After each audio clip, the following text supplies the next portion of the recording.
So after you've determined what the general risks are in a project, you're going to have to drill down and consider the project-specific risks.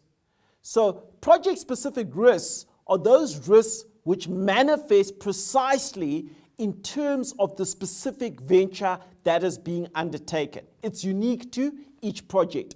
Now, whilst the risks in themselves may not be limited to this one project alone, your project-specific risks are usually manifesting in such a way that qualitatively and substantively they are different for each and every single project.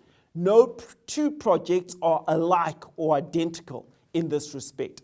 Let's take a look at a few project-specific risks. So there's your construction and completion risks. And your construction and completion risk will, for example, differ when the project involves a renewable energy project like a photovoltaic solar power plant versus a coal-powered power plant. Both plants will generate electricity, but each of them will have very specific construction and completion risks derived from each project's different characteristics. There'll be technical and performance risks.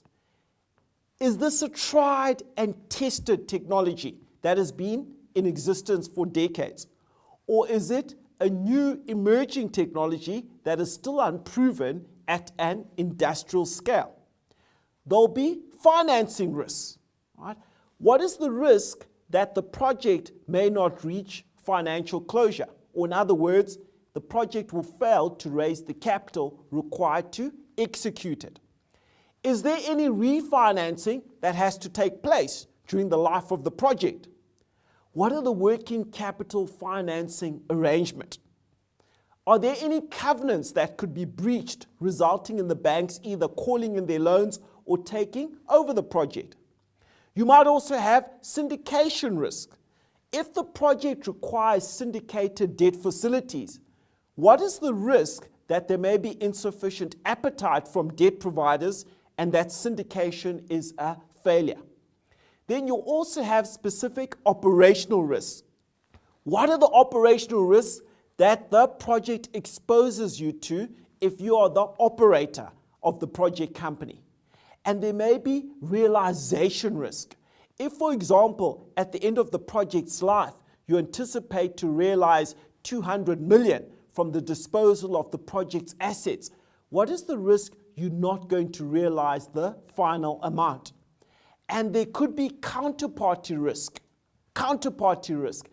Counterparty risk is simply the possibility that a key counterparty may default or breach their obligations regarding the project and therefore compromise the robustness of the project as a whole. These are just some of the project-specific risks that you'll need to consider. As I mentioned earlier, you'll need to combine project-specific risks and general risks in your risk management process to have a much more holistic risk management strategy.